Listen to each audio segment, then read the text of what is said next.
This video is about graphing changes to a parent function given a shift and writing a new function rule based on a given shift of a parent function. So first let's review graph transformations. So for graph transformations, there's 5 different things that can happen. You can have f of x plus k, which means that we are going to move the graph up k units. You can have f of x minus k, which means we're going to move the graph down k units. Then we have f of parentheses x minus h. Now this is a little bit backwards, but because it's minus h, we are going to move right h units. If it's f of x plus h, we're going to move left the number of h units. And then if we multiply f of x by -1, we are going to reflect the graph over the x-axis. So an easy way to do that would be count how many spaces we are away from the x-axis and then repeat that on the other side. So let's look at some graphs below and figure out what transformation is happening. So looking at the graphs below, the original function is the dashed line and the transformation is the solid line. So we need to figure out what change is occurring. So in this case, we can see that the dotted line, which is the original one, is above the new one, which means we moved down, and we need to figure out how many units we moved down. So our change here would be down, and then we're going to count. So we can pick any dot with its corresponding dot on the other graph and figure out how it moved. So this one moved down, and we're going to count our grid line. So 1, 2, 3, 4, 5, 6, 7. So we moved down 7. So in this case, then our function rule is going to be f of x minus 7. Number 2, this time the transformation is above the dotted line. So that means we moved up. And again, we're going to count. So I'm going to pick any 2 dots that correspond in the same position. And in this case, we went up. So 1, 2, 3, 4, 5. So if we moved up 5, we would have f of x plus 5.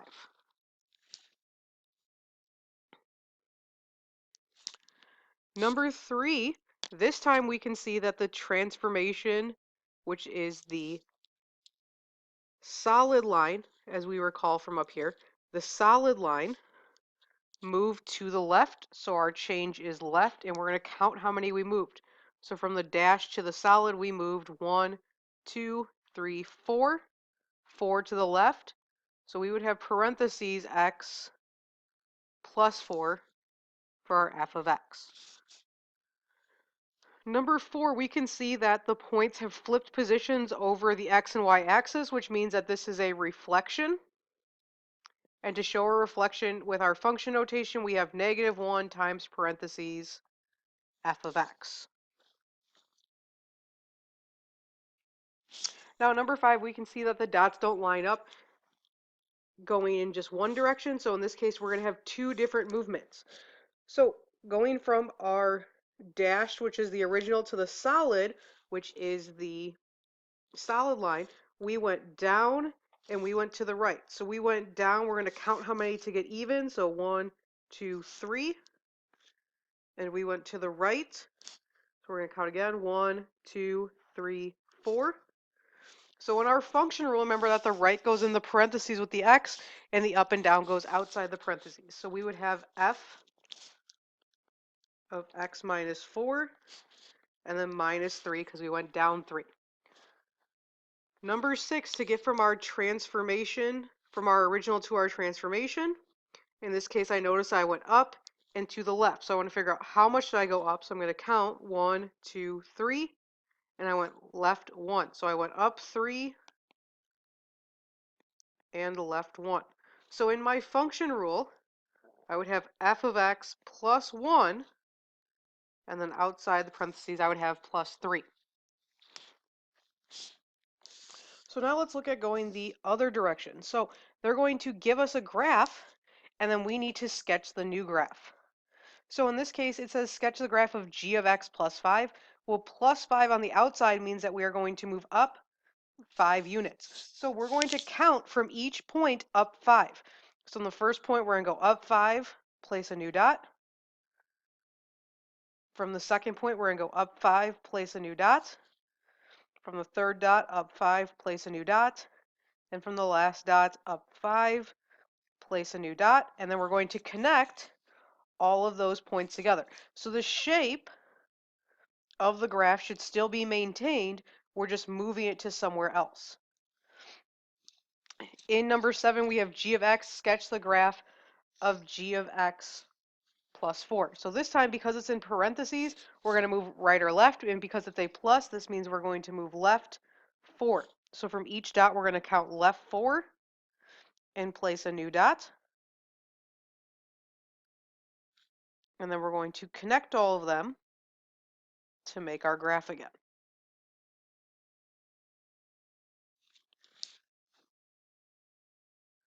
Number 8 with a -1. So a -1 is a little bit tricky.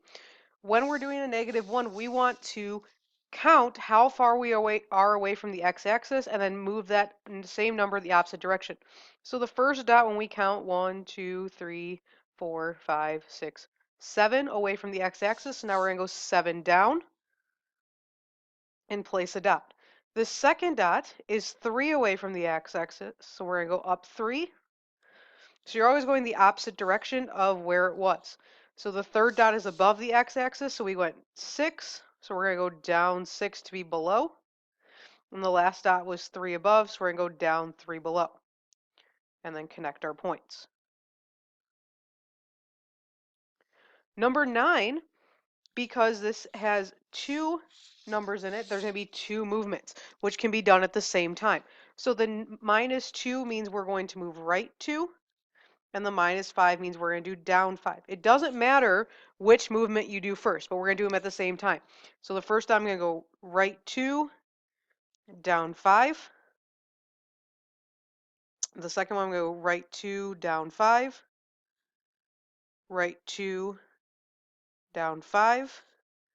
And right 2, down 5. And then I'm going to connect my points. So notice that the graph still has the same shape. It's just located somewhere else now. So in the next few problems, we're going to be reflecting and translating. So we need to make sure when we are reflecting that we always reflect first and then we translate. So in number 10, we're going to reflect and then we're going to move right 2 because of the -2 in the parentheses. So from the first one, we need to count how far to get to the x-axis. So this is 7. So we're going to go down 7 and then right 2. The next point, 3 to get to the x-axis, so we go up 3, right 2. The third graph, we go down 6 to get to the x-axis, we go down 6 and right 2. And for the last point, we go down 3 to get to the x-axis, we go down 3 again, right 2. And then we connect our points. For number 11, there's a negative out front, so again, we're going to reflect because of the -1, and then we're going to move up 5. So from the first point, we are going to go down to the x-axis, which is 5, go down 5 again, and then because of the +5, we're going to move up 5 again. So we end up on the x-axis in this case. The second point, we have to get 5 to the x-axis, so we go up 5 for the reflection, and then we got to go up 5 more because it's up 5. The third one is 1 down, so we go down 1, up 5. Same thing for the last point, down 1, down 1 below the x-axis, and then up 5. And then we can connect our points.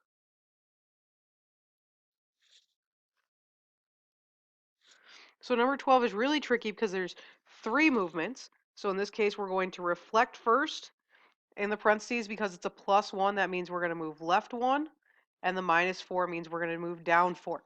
So from the first point, we have to go 7 to get to the x-axis. So we go up 7. And then we have to go left 1. And then down 4. Place our dot. So the next point, we have to reflect. So we have to go down 3 to get to the x-axis, go down 3 again to complete the reflection, left 1, and then down 4. The next one, we're going to go down 6 at the x-axis, down 6 to complete the reflection, left 1, and then down 4 again. For the last one, we're going to go down 3 to the x-axis, down 3 again to get across, left 1, and down 4.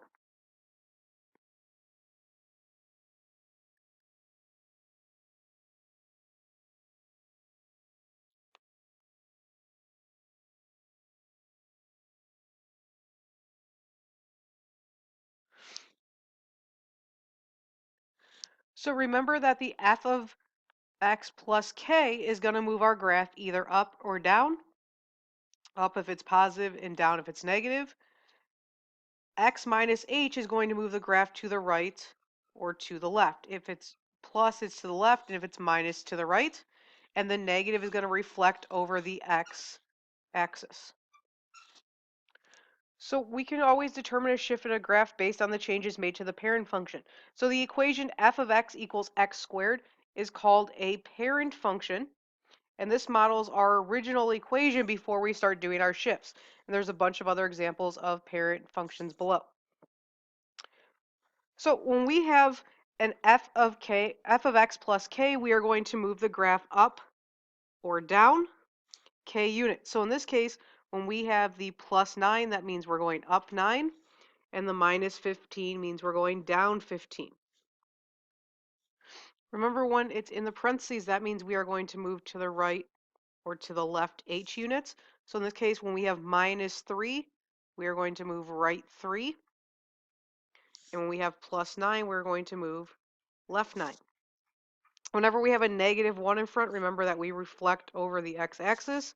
So here we have this negative, which is really a negative 1.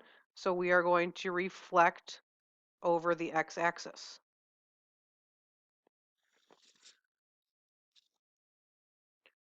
So given the functions, we need to write the equation of what's happening.